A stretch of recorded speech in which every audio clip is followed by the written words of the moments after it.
Good evening, all members of the press and my fellow youths who are here.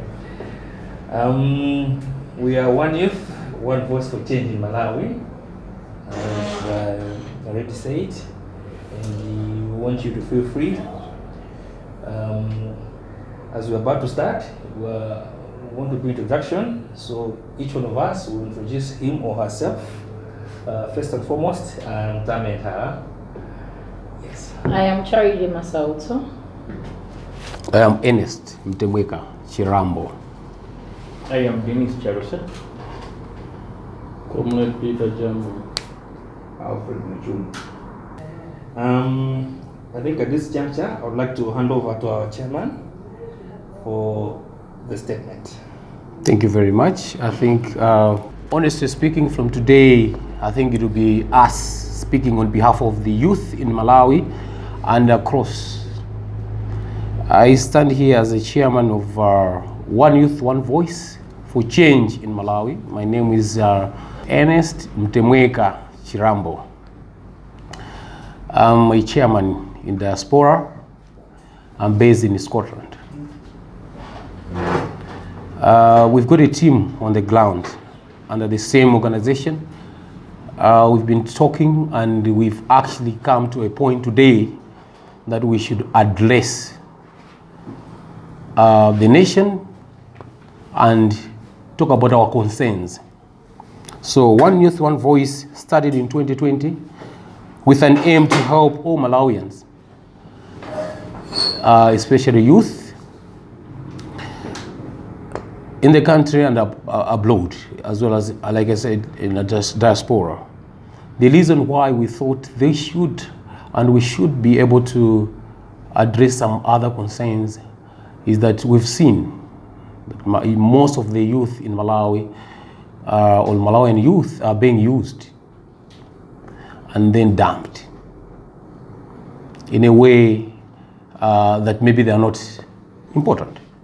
So in 2020, we sat down and then we thought like we should come up with an organization known as One Youth, One Voice. Today, on 7th May 2024, we are moved because of a certain concern as well. And we thought like we should sit today and discuss or raise our concerns to the state president as well as to the government of Malawi. Our concerns are coming in because of the issues that are surrounded with our fellow youth in Israel. I hope you are aware that some youth in Israel were arrested.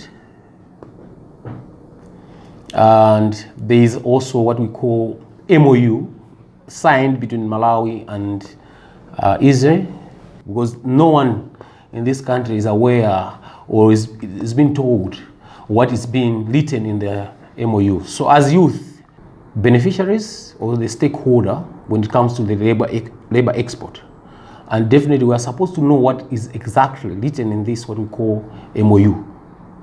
That's number one. Number two, is about the appointment of the Consular General, who is standing on behalf of Malawi in Israel. Like I said, in diaspora, as well as here in Malawi, there is a great concern because as youth, we believe in integrity as well as transparency. So we've seen that the appointment has never been transparent enough, and also the integrity thing was not checked, because from our own investigations, it has come to our knowledge that the so-called Consular General, who is to represent Malawi, more especially us as the main stakeholders in Israel, we find to be of more concerns because he has a past that is not created.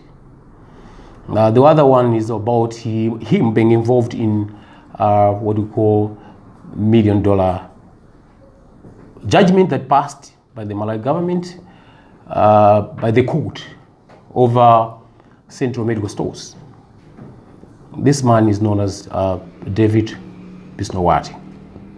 We don't hate David Bisnowati, and we don't have even issues with our organization.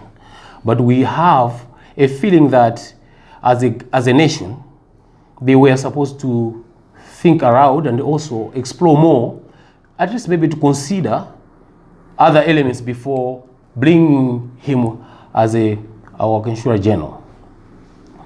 The other point that I want to talk about here is about his nationalization. I understand you know that Bisnowati is a Jew. He was born in Israel, raised in South Africa, gotten his he was nationalized here in Malawi, and now he wants to stand on behalf of us in Israel. We feel like Malawians will be undermined or looked as unfit, or youth as of low integrity than him. We've got vibrant youth in Malawi, well educated, with a very good integrity, but they are left out and consider a person that we know he's got millions to pay to the government that has been left unsettled. I just want to remind Malawians that we have had a similar scenario in Dubai, where we had also a representative who said she would go for no salary employment or attachment. But then later, Malawi, even now, is struggling to pay this particular lady. So I feel like him also claiming that he would work for Malawi for free is a trick and not on. So as youth, we know the games that are being played here. We don't want to be liable or to have a certain liability in the future that we can control at a certain point.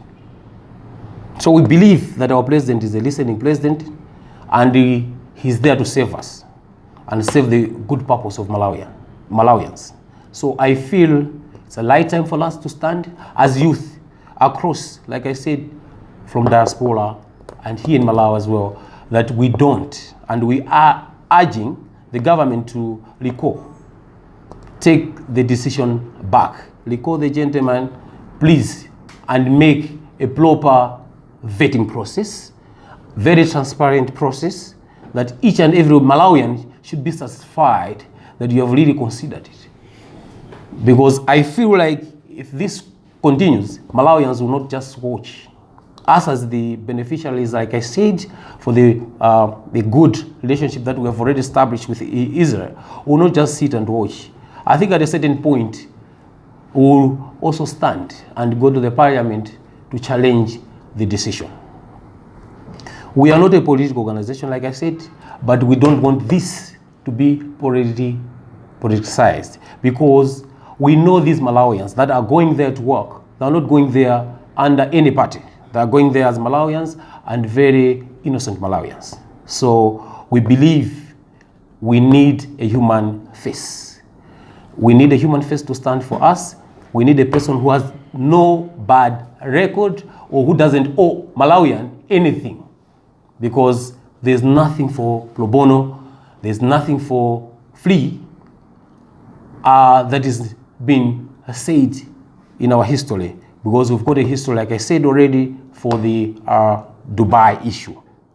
So today, this evening, as youth, we are standing against the decision that was made, and we are appealing now to the Minister of Foreign Affairs to immediately recall and give us what we call, what is written in their MOU, so that we understand exactly what was agreed. Because otherwise we call this as a diplomatic embarrassment to the nation, because as well as in Israel, I know for sure Mr. David Bisnowati was supposed even to declare when he was getting as an MP. Understand, he was supposed to show that he has got due citizenship, of which he did not declare. In our records, it shows he did not even mention that he has got, he's an Israel. is an Israelite.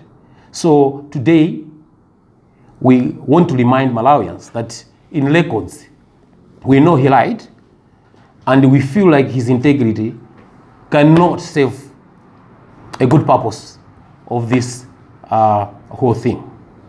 So with our few words tonight, I think we've said it, and we'll keep it up until on 20th May.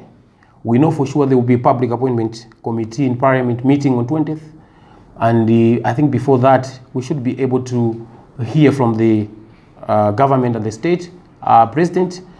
If not, it means all the youth in Malawi will stand now against this decision and maybe march to the parliament, because we cannot accept and would want the government to choose anyone they want within Malawi who is fit and who has got what we call values, cultural values of Malawi, raised in Malawi, he's educated as a Malawian, he knows what it takes for the international affairs and to represent Malawians. Thank you very much.